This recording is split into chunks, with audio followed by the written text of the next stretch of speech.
Thanks, everybody. The time is 6:30, and I'd like to welcome everyone back to open session. And we'll start by rising for the Pledge of Allegiance, please.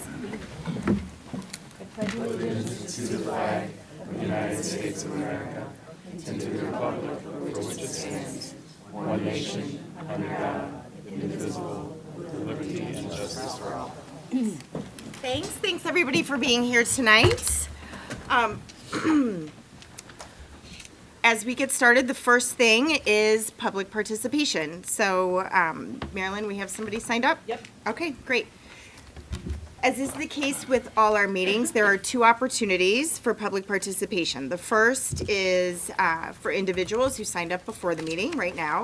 And if you wish to speak at the second opportunity at the end of the meeting, please see Mary Lynn Muscolino outside the room and fill out a blue form. Please understand that the board appreciates hearing from our community but cannot engage in dialogue or discussion during the meeting. If there is a comment that requires follow-up, the appropriate administrator will respond at a later time. In accordance with board policies 230 and 830, we appreciate you limiting your comments to 3 minutes and for keeping tonight's meeting respectful and civil. So with that, Marilyn, will you please call our first speaker? Mrs. Anderson.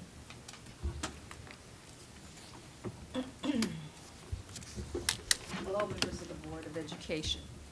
This is like returning to an old place. I retired from LT in 2012 and have been gone quite a while. But I live here in the community and I hear the voices of people in my neighborhood about things that they hear and things that they see.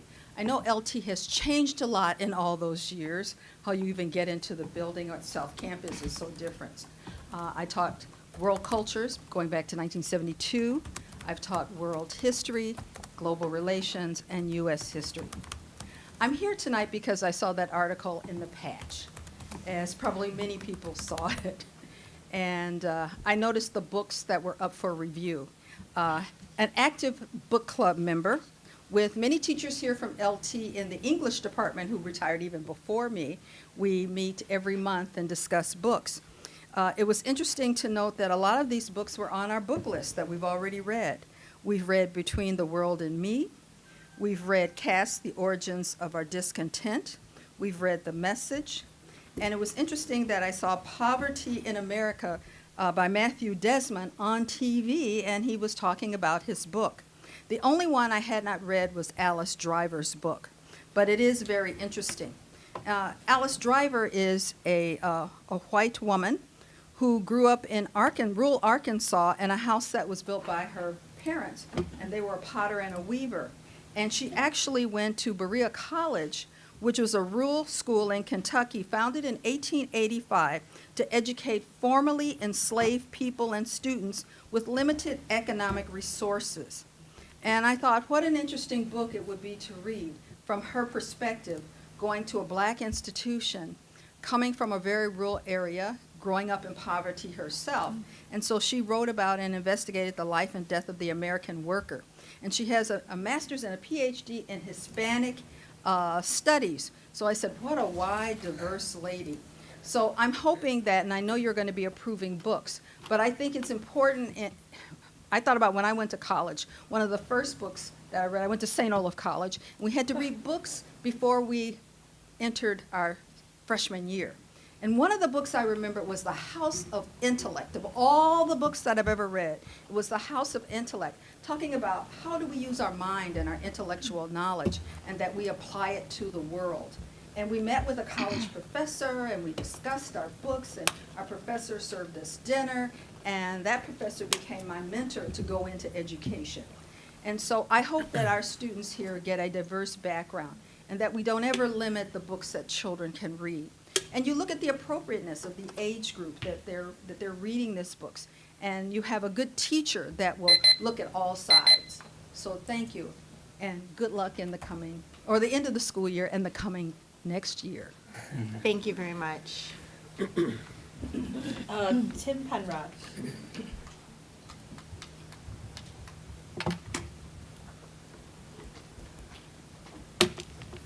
I am also responding to the Patch article. I guess I have probably a little different point of view than was just mentioned, but my purpose is to address the curriculum books mentioned. However, I saw on the agenda that the list is much more extensive. But to me, as with the books mentioned in the Patch, the rest seem to come from the same kind of far left center worldview with regard to race, poverty, climate, integration, etc. And what disturbs me more than anything, though, is that I don't see any books in the curriculum recommendation that offer a countervailing perspective. I'm not against these books. I'm not against the kids reading them, but to me, I think there has to be an offsetting viewpoint, too. I'm sure a lot of people won't agree with this, but say what you will about Ta-Nehisi Coates' writing abilities. To me, he's really nothing more than a racist and anti-Semite posing as an intellectual. He views everything through the lens of race and racism. These are his quotes. Here is how he views whites in Between the World and Me. White America is a syndicate arrayed to protect its exclusive power to dominate and control our bodies. Another quote, the power of domination and exclusion is central to the belief in being white, and without it, white people would cease to exist for want of reasons. His basic belief about the Israeli-Palestinian conflict in the message, the Israelis are doing something bad to the Palestinians, and the Palestinians are basically the blacks in that situation. That's a rough translation of it, unquote. To Trevor Noah on The Daily Show, he suggested that if he had been born in Gaza, he might have participated in the October 7th attack. All this was apparently determined by a 10-day trip that he made to Israel and Palestine. Michelle Alexander's book, The New Jim Crow, has been shown to contain false and specious reasoning. Ironically, from what I have read, the book is also now criticized by many on the radical left for different reasons, obviously. She also authored a chapter in the discredited 1619 Project. To me, the other books present a similar one-sided narrative on their subjects. There are plenty of books that offer a competing vision of the world. Books by Thomas Sowell, such as Social Justice Fallacies and Wealth, Poverty, and Politics, offer a countervailing viewpoint. He happens to be a well-respected conservative black economist who deals in facts, not narratives. However, these books do not seem to fit the current narrative at LT right now. I do not believe in banning books, but when there is no alternative material presented, this becomes nothing more than indoctrination, not teaching. Finally, what really bothers me is with most proponents of these narratives, criticism or questioning is often met with ad hominem attacks against the questioner. Will the first student who disagrees with any of these books be met with anger, derision, or even worse? Will their grades suffer if they disagree? Marion Quinlan.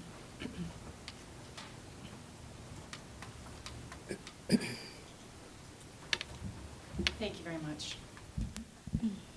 I am a resident of Western Springs. My children graduated from your school, our school. I am here to express my support for the reading materials that the school administrators are presenting to you tonight. In the additional textbook change request first reading on your agenda, I'm grateful that the teachers and administrators are including these materials in your curriculum, especially those that deal with the topics of poverty, wealth inequality, feminism, and race. The texts listed are worth reading, discussing, and rereading for teens and for adults. I'm not going to go into a full literary roundup, but I wanted to especially comment on two works. I listened, I didn't read, I listened to Between the World and Me. And when I listened, I made a personal leap in my own understanding, not just of black men, but of lots of different types of people. This book helped me see everyday things from the perspective of a black man.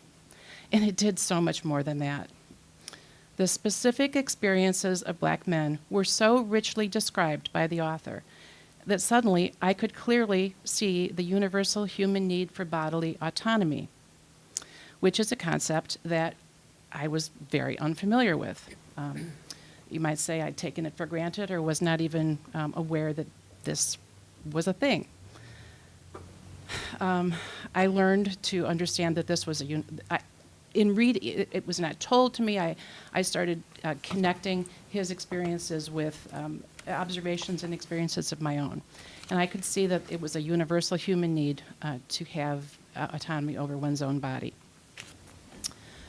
This need is relevant, just as relevant for other persons who are not black men, especially those with identities that are not at the top of a power structure. I identified with that as a woman. I could easily see where people who were disabled could learn.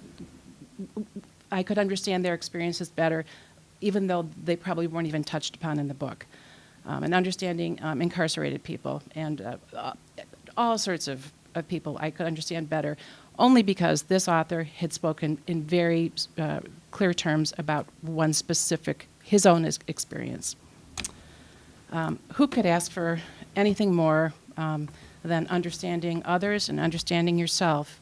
And I got that from this highly accessible narrative. The only other text I'm going to talk about is The Crucible. I don't see The Crucible as accessible. However, I'm still really happy to see it on the list. It's a classic part of the American canon whose themes remain tragically relevant. And I was recently reminded of that when I attended a play that's on Broadway right now called John Proctor is the Villain, where students who are studying the Crucible in their class are grappling with its, with sort of reliving parts of it in real life. If I hadn't been exposed to this novel or to this play back in high school, there's a big piece of American experience that I would have missed. Thank you. That concludes this portion of the public participation. Great. Thank you, everybody, for your engagement. So the first item on our agenda is human resources regarding summer extended contracts. So we'll turn it over to Ed Piotrowski. Thank you, President Gretsch. Good evening, everyone. Tonight, I am here to present our annual request for approval of the summer extended contracts. These contracts support critical summer work completed by several of our student-facing departments to ensure a smooth transition between school years. There are three main areas that are included in this recommendation. First, with student services, our counselors play an essential role each summer. They help close out the prior school year, address student failures, and prepare schedules for the fall. This includes contacting families, promoting summer school enrollment, and ensuring students are on track for graduation. Counselors are also responsible for handling student transfer registrations in July and August. These appointments are comprehensive, often taking over an hour, and involve transcript review and course placement. Each counselor is assigned 5 summer days to complete these tasks, and we're also requesting an additional 5 days of floating use that can be released if we experience a higher than expected volume of transfer students over the summer. Additionally, we're requesting up to 5 days of counselor-led coordination of prevention programming. These responsibilities were previously handled by the student support specialist and include preparing for Freshman Experience Day, delivering new staff training on student intervention practices, and supporting code violation and suspension updates. Our college and career counselor works throughout the summer, and we are requesting 12 summer days for this role. These days are used to update materials, manage scholarship and college placement programs, and support rising seniors and their families as they begin the post-secondary planning. Finally, we are recommending 5 days for each of our 504 coordinator and bilingual coordinator. These positions provide essential planning and coordination during the summer to support incoming students and update systems and materials for the new school year. Moving into special education, our program coordinators will use 5 summer days to manage a range of responsibilities that include service plans, IEPs for transfer students, LADSI data reporting, and coordination with out-of-district placements. Inclusion facilitators will use 2 days to ensure students in inclusive settings are appropriately scheduled and that parents are informed of those placements. Additionally, our special education leadership team is currently reviewing the structure of how we support students during the summer months. As part of this review, we may shift how extended contract funds are allocated to better support transition services. At this time, we do not anticipate a significant change in the overall cost of the summer contracts. However, if any adjustments are made to the plan between now and the April 21st regular meeting, we will be sure to bring those updates back to the board.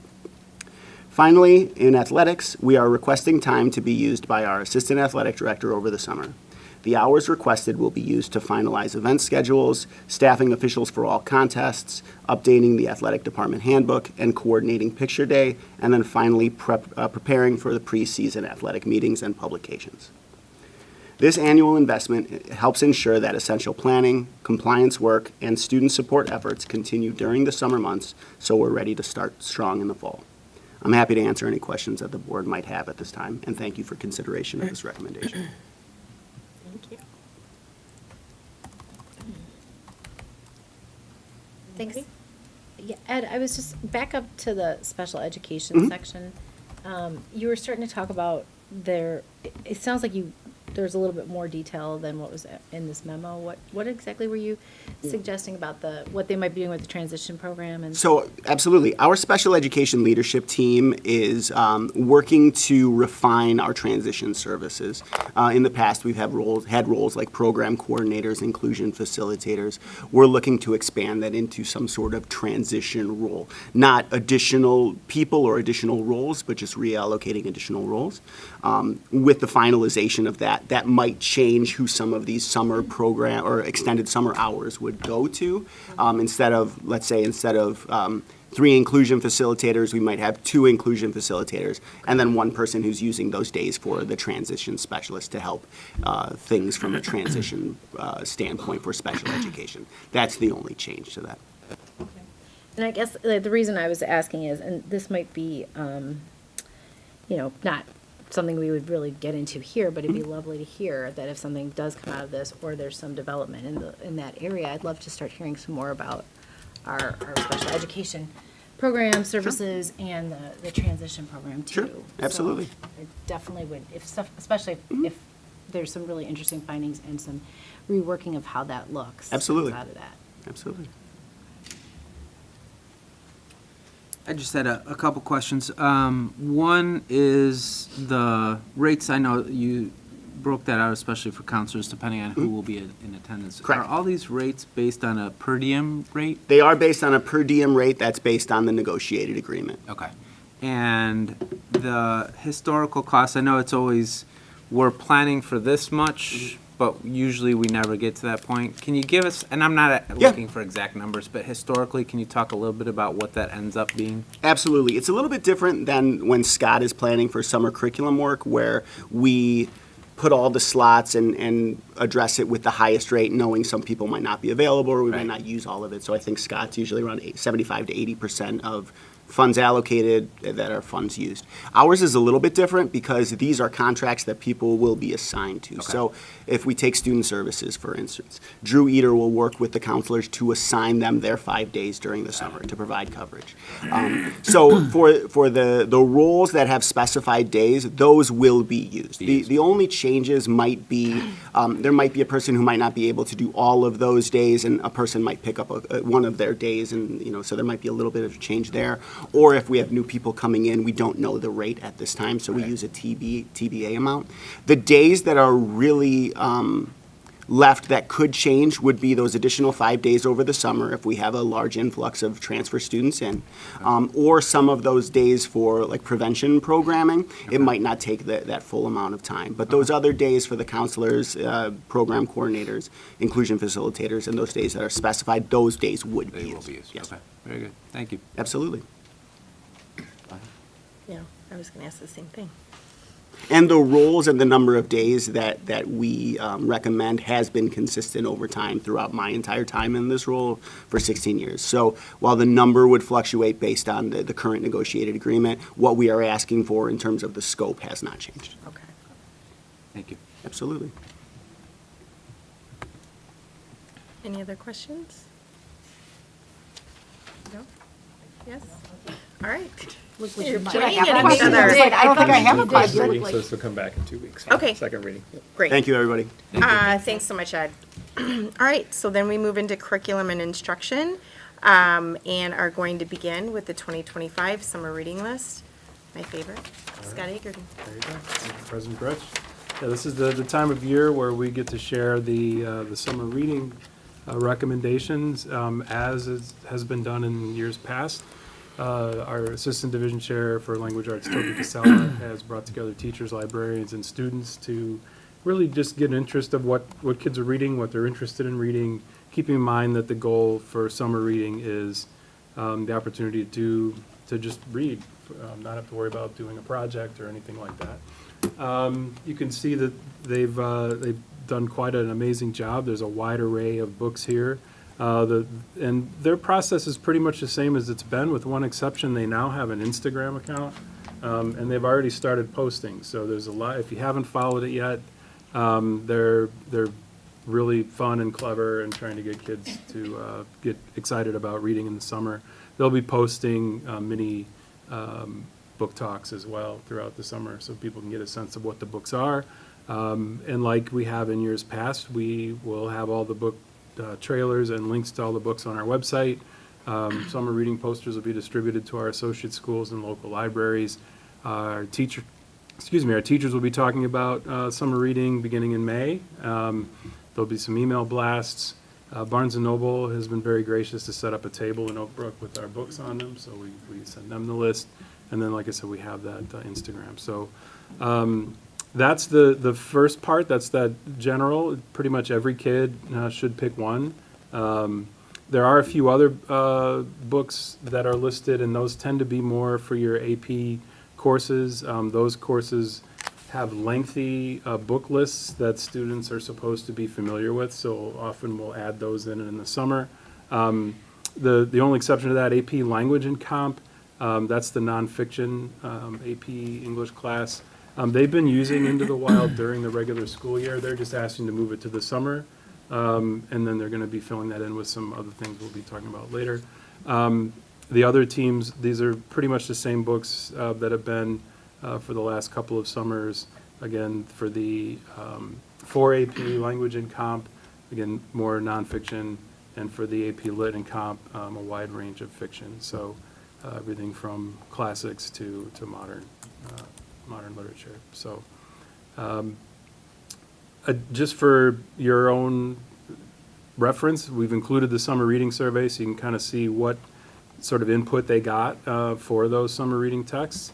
But generally, this is because we have choice and students have options here, or the book, in the case of Into the Wild, has already been approved. We're not seeking approval as an information item, but it certainly would pass any of your thoughts or answer any questions you might have about the summer reading. And Scott, would you mind sharing, I mean, it's a long list, kids have choices, and for the general list, not the AP classes, could you just talk a little bit about the program in general? Like, what's expected, Sure. What do they do when they come back to school? I think that might be helpful. Sure.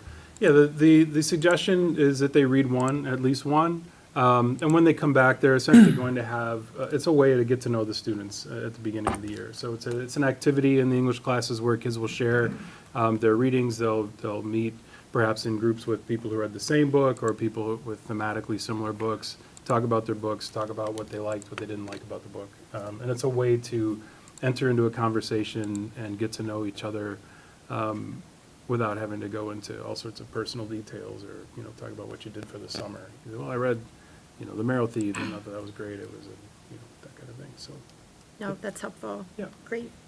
Student engagement without a heavy lift of, a term paper or something Right. like that, right? Or saying, oh, you didn't do summer reading, so you start the year off failing English.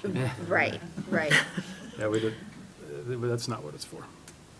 Oh, that's great. I appreciate always all the options. I know I always have narrative around that, but it's great. It's always been a great conversation with my kids. When people ask me about this, I always encourage them to use it as conversation with their kids and be part of that choice that they make. I don't know if anybody has any questions or comments. I just want to comment, just as a complimentary thing, I know that it's important as an educator myself to provide pieces of work where kids can see themselves in it. And, being able to see on here that you've got the boys of Riverside, that's something that resonates so strongly with my family because we have quite a few deaf people, and one of them being my nephew, who was a 16-year-old gold medalist on a deaf Olympic hockey team in Russia. You know, so I know for my son, who's a sophomore here now, to see stuff like that and the conversation that it brings, and he's doing sign language here at LT, and that was so exciting for him to see that was an option, you know, for a foreign language. And I think that's true for so many of these things in here that it just gives kids an opportunity, like you said, to resonate and then have a conversation with their peers about something other than just, I didn't do anything this summer, what'd you do? Nothing.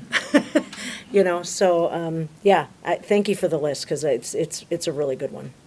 We also make it really clear to kids that, like any book, just because you picked it and thought you liked the cover, if you don't like it, you don't have to finish it. You can create another one, right? So that's part of that too. Our libraries are aware of these. They'll make sure they have extra copies of these.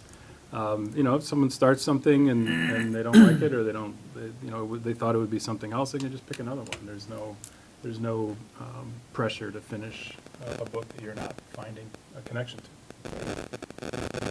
Speaking of the libraries, that actually was one of the things I was wondering is, in that first page of the list of where they're displayed, I know in the summer I've been to the LaGrange Park Library and I've seen the actual LT books on display. Mm-hmm. Do they all do that? Do you know? Is that? We share the lists. We encourage them to.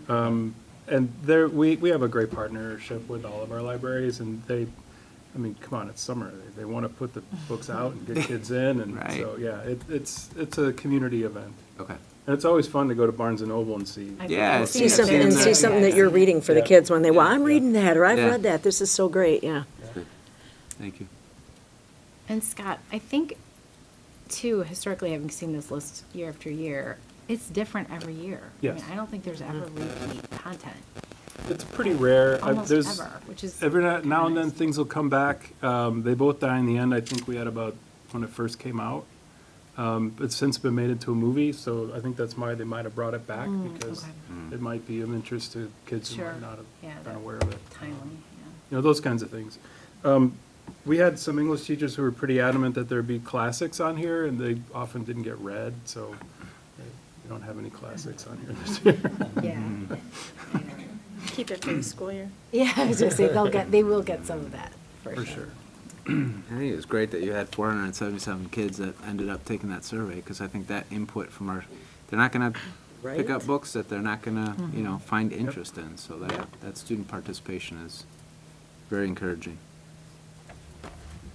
Yeah, our librarians do a great job too of finding things that kids are interested in, checking book lists, et cetera, so. Yeah, good. So, in 2 weeks, what's next for this? No, this is it. This Perfect. is All just right. information. Yeah, just informational item. Goes out there. All right. Then we'll move on to the first reading of the 25-26 additional textbook and instructional materials. Thank you. So this is a little different in that we are looking to adopt these in our classes. We do have a policy that those books that we bring forward will be on public display. So I brought all the books here today.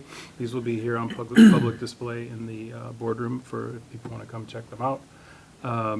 Not check them out like a library, but come look at them while they're here. But what it does is we just want to make sure through all of our textbook adoptions that we are being very deliberate about our process. So as you mentioned, President Gretsch, this is an additional request. We went through this process in January, February for core texts and for major changes for next year. The ones coming now are mostly due to our curriculum review. So part of our curriculum review has been to ensure that we are being inclusive and that there are options for students. And so that's why there are so many books.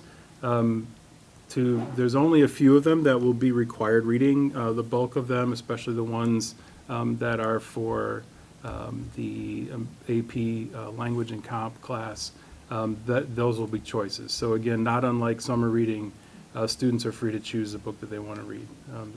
So that's That's something just to emphasize. One of the reasons why, before we went to AP Language and Composition about 20 years ago, Junior American Lit was literature. And our class, even though it's a language and comp nonfiction course, has been skewing heavily towards fiction. So the teachers really wanted to make sure kids were prepared for the nonfiction course, so that they were reading nonfiction on their own, and they're giving them the tools to read and discern and look at differing viewpoints. So by choosing their own book, they're able to apply it to a topic that they're interested in. Other things that you'll see, there's, again, all coming out of the review. We've also been looking in the literature, the English 3 American Lit class.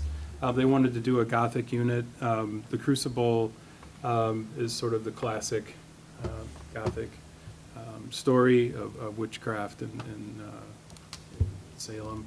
And then we have Always Lived in the Castle is another classic that's been around for quite some time. And so those are both being brought through. Between the World and Me for the American Lit and Comp, that's being brought through as a counterpoint to the things they carried. The theme of both of them is determining bias and determining point of view and perspective. Both texts have many opportunities for students to enter into dialogue with the authors there. Outside of the literature, we have our sustainable urban agriculture class has just been, as of like 3 weeks ago, given the green light to be a dual credit course, and so COD has said you need to use our urban farming book. That book will come on Thursday. I have copies of the cover and the table of contents, but that's going to arrive on Thursday, so that will be here then. For yoga, Yoga 3, if you recall, that's a new course, and the point of that course is for students to become certified yoga instructors. There aren't really textbooks for that, but what we're using is the My Vinyasa, which is an online textbook.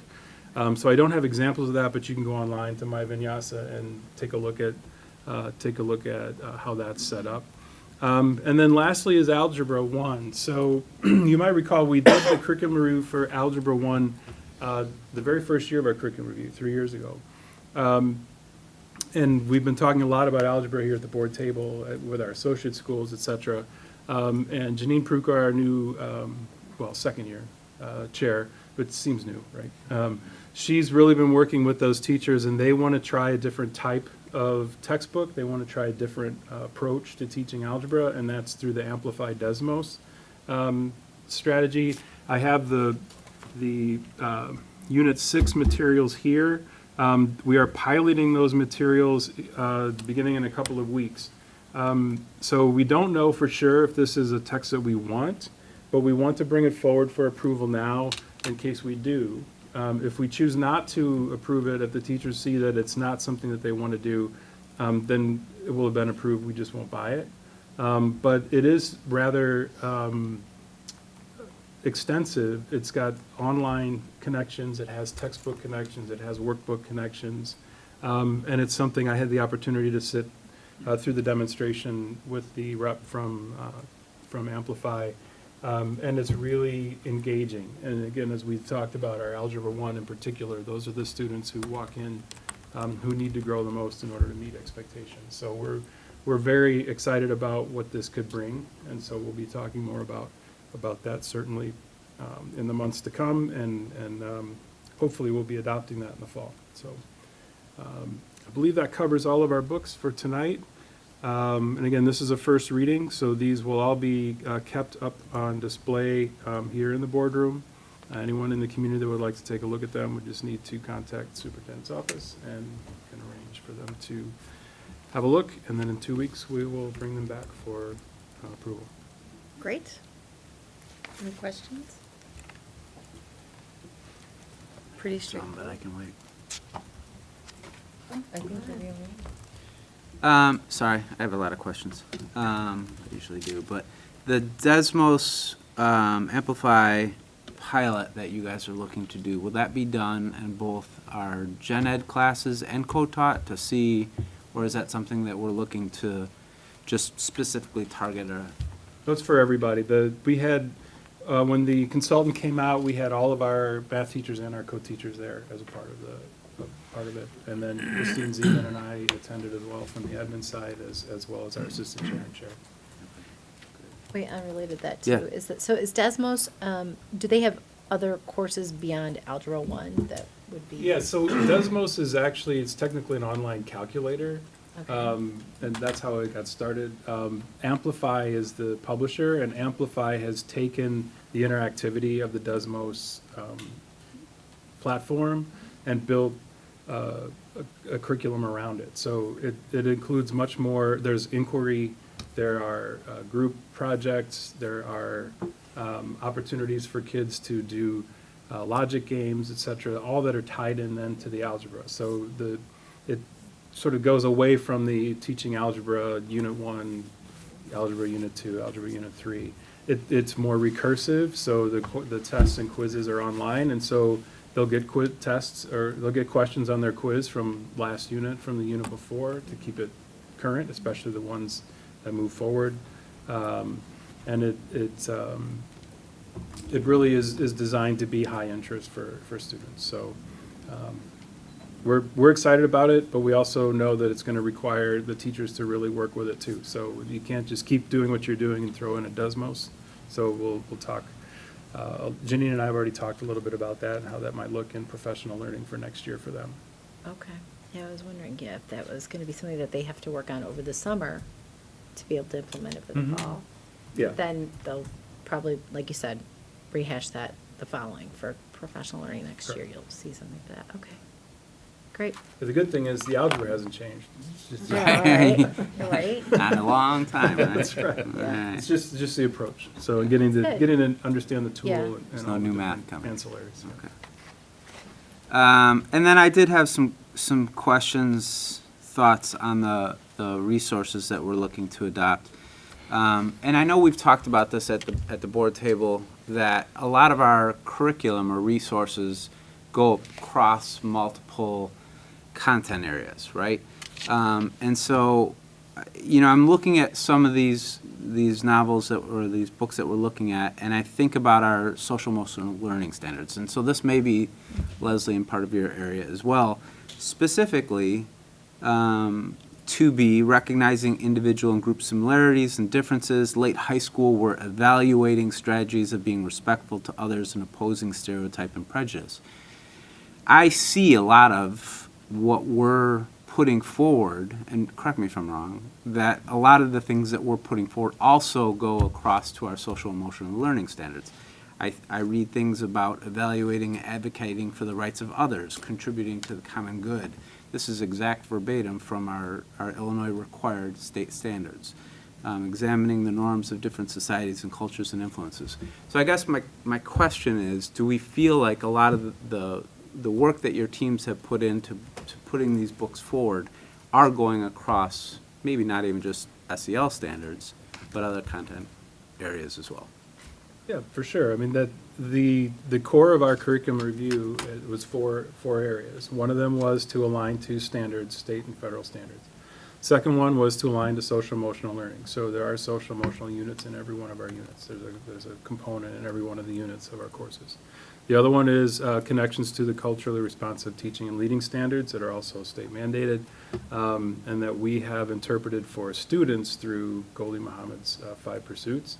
And then lastly, the English language development standards, which are also mandated by the state. And that's the way that we have been working with our bilingual classes, is to have a co-teaching model. And in those classes, the English learner standards are designed to in vocabulary acquisition. So all of that is a part of all of our courses, and so it's not a big surprise that that's what's come out of the curriculum review, because we are mandated to do all these things. And so trying to figure out a way to do it, knowing there's only so many days, you can only read so many books, and you can only have so many lessons that feel not whatever the course is. The more you can integrate it, the better.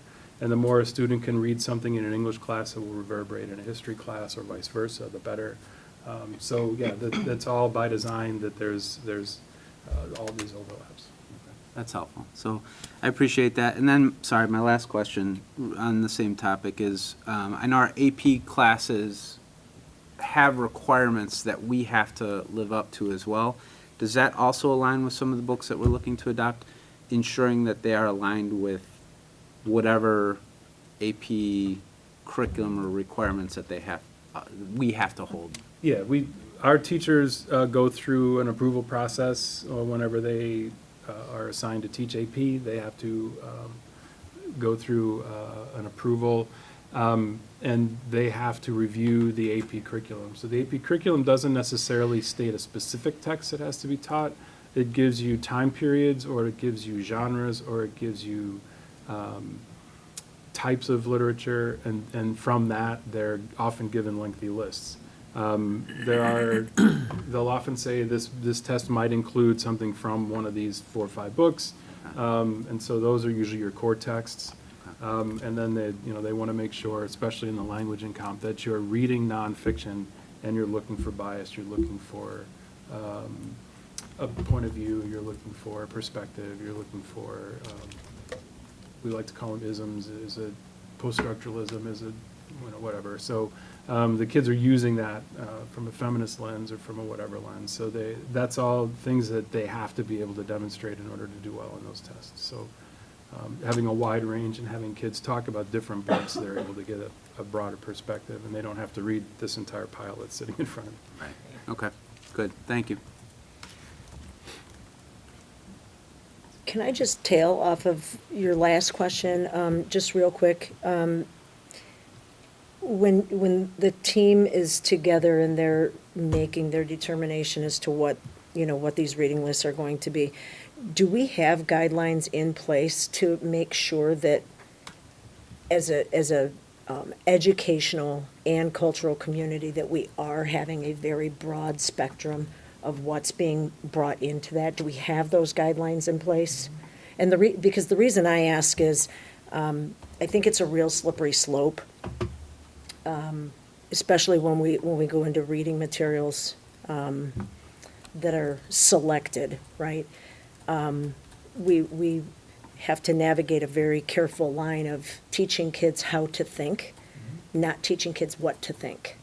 Can you touch on what the process is? Yeah, I mean, the books that I think certainly appeal to more narrow viewpoints tend to be the ones we prescribe for choice, so that a student can identify themselves what they're interested in and choose that.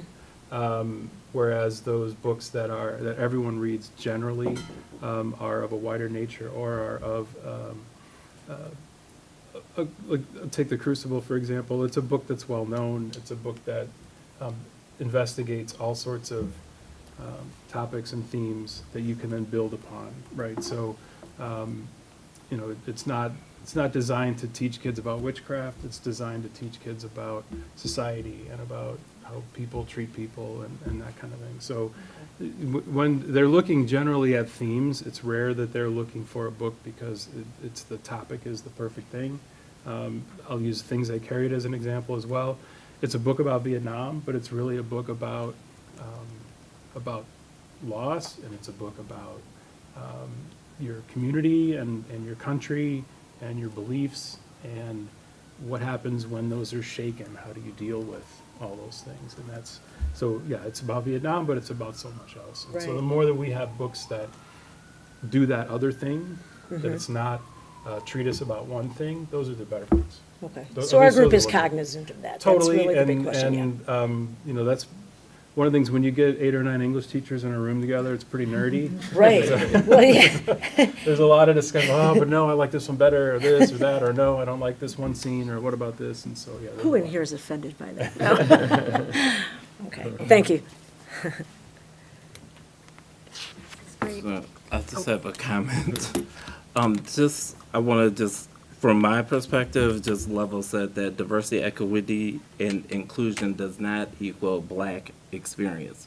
The Black experience is an American experience. So when we're looking at the choice, that's part of the American experience, and it's not just like from an African American perspective because it's been embedded in the United States as part of the United States experience here. So I just wanted to at least note that, because people are trying to label diversity, equity, inclusion as Black experience, which it is not. There are a whole lot of other things that are encompassing of diversity, equity, inclusion. And the Black experience is a part of the American experience. Absolutely. Well said. Thank you. All right. Thanks, Scott. And that is our final agenda item for tonight. So now's the second time for public participation. Marilyn, do we have anybody? Real quick, I don't know if we said this, but this will come back 2 weeks. Oh, for you did, yeah. as a second reading, so just want to Perfect. clarify that, yep. Thank you. Nobody has officially signed up. There were some people that indicated they may want to speak. So I'd ask the president if he, see if anybody does want to. That's fine with me. Yeah, of course. Did anybody who said they may want to speak afterwards wish to? Okay, no? All right. Thank you. All right. Well, with that, we can adjourn. So, all in favor? Aye. Opposed? All right. Well, thank you so much, everybody, for being here, and have a great evening. Thanks, everyone.